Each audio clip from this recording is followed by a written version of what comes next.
달리기 열풍과 마라톤 꿈, 질주하는 한국. 숨가쁘게 돌아가는 현대사회, 답답한 일상에서 벗어나 자유를 만끽하고 건강을 챙기려는 욕구가 커지면서 달리기와 마라톤이 새로운 트렌드로 급부상하고 있습니다. 특히 MZ세대를 중심으로 달리기는 단순한 운동을 넘어 하나의 문화이자 라이프 스타일로 자리 잡았습니다. 달리기 열풍과 마라톤 붐은 한국 사회에 긍정적인 에너지를 불어넣고 있습니다. 건강 증진, 지역 경제 활성화, 긍정적인 사회 분위기 조성, 스포츠 산업 성장, 개인의 성장과 발전 등 다양한 긍정적인 효과를 가져다주고 있습니다. 노인들의 체력 증진을 위한 달리기는 어제 오늘의 이야기가 아니지만 최근에는 달리기가 젊은이들 사이에도 큰 인기를 얻었습니다. 달리기는 단순한 운동을 넘어 MZ세대에게는 새로운 놀이 문화로 자리 잡았습니다. 러닝 크루를 통해 새로운 사람들을 만나고 함께 달리며 성취감을 느끼고 SNS에 인증샷을 공유하며 소통하는 것이 하나의 트렌드가 되었습니다. 달리기는 스트레스 해소와 우울증 예방에 효과적인 것으로 알려져 있습니다. 달리면서 잡념을 떨쳐내고 엔도르핀 분비를 통해 기분 전환을 할 수 있습니다. 특히 혼자 달리는 동안 자신과의 대화를 통해 마음의 안정을 찾는 사람들도 많습니다. 인스타그램, 틱톡 등 SNS를 통해 달리기 인증샷을 공유하는 문화가 확산되면서 달리기는 더욱 매력적인 활동으로 인식되고 있습니다. 달리기 기록, 러닝 패션, 달리기 코스 등 다양한 콘텐츠가 공유되면서 달리기에 대한 관심을 불러일으키고 있습니다. 달리기 관련 앱, 유튜브 채널, 커뮤니티 등 다양한 콘텐츠와 플랫폼이 등장하면서 달리기에 대한 정보 접근성이 높아졌습니다. 초보자를 위한 달리기 강좌, 러닝 코스 추천, 운동 파트너 매칭 서비스 등 다양한 서비스가 제공되면서 달리기를 시작하는 진입 장벽이 낮아졌습니다. 마라톤은 극한의 인내와 노력을 요구하는 스포츠입니다. 42km를 완주했을 때의 성취감과 자존감은 그 어떤 것과도 비교할 수 없습니다. 최근에는 풀코스 마라톤뿐만 아니라 하프 마라톤, 10km 마라톤, 5km 마라톤 등 다양한 거리의 마라톤 대회가 개최되면서 마라톤에 대한 접근성이 높아졌습니다. 러닝 크루를 통해 함께 훈련하고 서로 격려하며 마라톤을 준비하는 문화가 확산되면서 마라톤은 더 이상 혼자만의 도전이 아닌 함께 즐기는 축제가 되었습니다. 마라톤은 자신의 한계를 시험하고 새로운 목표를 향해 나아가는 과정에서 성장할 수 있는 기회를 제공합니다. 달리기와 마라톤은 심폐기능 강화, 근력 향상, 체지방 감소 등 다양한 건강 효과를 제공합니다. 규칙적인 달리기는 만성질환 예방에도 도움이 됩니다. 달리기와 마라톤은 건강한 삶을 추구하는 긍정적인 사회 분위기를 조성하는 데 기여합니다. 함께 달리며 서로 격려하고 응원하는 모습은 사회 전체에 긍정적인 에너지를 전파합니다. 마라톤 대회 개최는 지역 경제 활성화에도 기여합니다. 대회 참가자들의 숙박, 식사, 교통 등 소비 지출이 지역 경제에 활력을 불어넣습니다. 달리기 열풍과 마라톤 붐은 스포츠 산업 성장에도 긍정적인 영향을 미치고 있습니다. 러닝화, 러닝 위류, 스포츠 용품 등 관련 시장이 빠르게 성장하고 있으며 다양한 달리기 관련 서비스 산업도 발전하고 있습니다. 마라톤 대회는 단순히 경쟁의 장을 넘어서 축제와 같은 분위기를 자아내며 많은 참가자들을 끌어모으고 있습니다.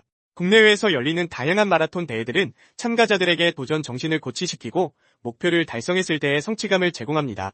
특히 서울, 부산, 제주 등 주요 도시에서 열리는 대규모 마라톤 대회는 국내외 많은 러너들이 참가하여 그 열기를 더하고 있습니다. 마라톤 대회는 개인의 체력과 의지를 시험하는 무대이기도 하지만 동시에 가족과 친구들과 함께 즐기는 이벤트로 자리 잡고 있습니다.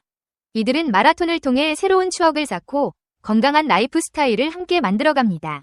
또한 많은 기업들이 마라톤 대회를 후원하고 이를 통해 사회적 책임을 다하며 브랜드 이미지를 제고하는 데 기여하고 있습니다. 질주하는 한국에서 달리기와 마라톤은 단순한 운동을 넘어 하나의 문화이자 라이프 스타일로 자리 잡고 있습니다. 특히 MZ세대를 중심으로 달리기는 건강과 웰빙을 추구하는 중요한 활동으로 부상하고 있습니다. 이러한 트렌드는 앞으로도 계속될 것으로 보이며 더 많은 사람들이 달리기를 통해 삶의 질을 향상시키고 건강한 생활을 영위할 수 있을 것입니다. 이를 위해 다양한 러닝 코스의 개발과 마라톤 대회 개최가 지속적으로 이루어져야 하며 달리기 문화를 더욱 활성화하는 노력이 필요합니다. 달리기 열풍과 마라톤 붐은 한국 사회에 긍정적인 에너지를 불어넣고 있습니다. 건강 증진, 지역 경제 활성화, 긍정적인 사회 분위기 조성, 스포츠 산업 성장, 개인의 성장과 발전 등 다양한 긍정적인 효과를 가져다주고 있습니다. 하지만 부상 위험, 과열 경쟁 등 해결해야 할 과제도 있습니다. 하지만 올바른 자세와 운동 방법을 익히고 건강한 스포츠 정신을 발휘하며 함께 즐기는 문화를 만들어 나간다면 달리기 열풍과 마라톤 붐은 더욱 건강하고 지속 가능한 방향으로 발전할 수 있을 것입니다. 달리기의 놀라운 효과, 체중 감량과 에너지 소모 극대화. 러닝이 다이어트에 탁월하다는 것은 인정하지 않을 수 없다. 살이 빠지는 원리는 단순하다. 인풋과 아웃풋의 밸런스다.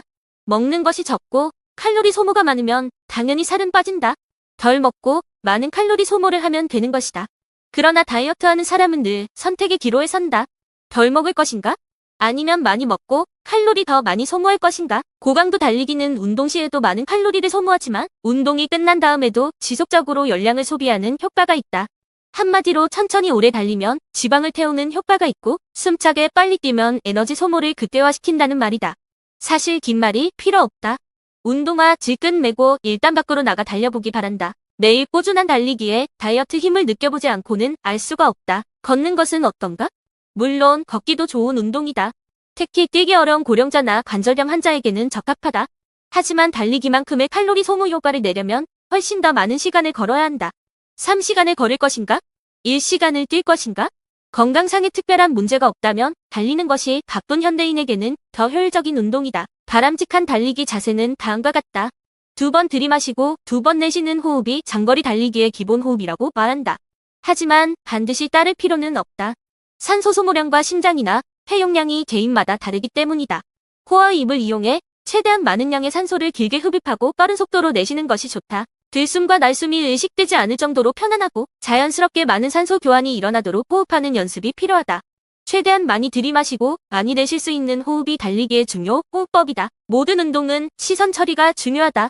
시선을 중요시하는 운동은 정확하게 목표를 향하도록 움직이게 하고 외부로부터 신체를 보호하면서 좋은 자세와 균형을 갖도록 도움을 준다. 너무 멀리 보면 눈이 피로해질 수 있고 너무 가까이 봐도 목 부위나 척추 기립근에 통증이 생길 수 있다. 턱을 가슴 쪽으로 잡아당기며 호흡하기 편한 자세로 전방 10에서 20m 앞을 주시하는 것이 좋다. 몸체는 전체적으로 곧게 펴는 것이 좋고 앞으로 살짝 5도 정도 기울여도 괜찮다. 등이나 어깨를 구부리거나 상체에 너무 힘을 줘서 근육이 긴장하지 않도록 주의해야 한다.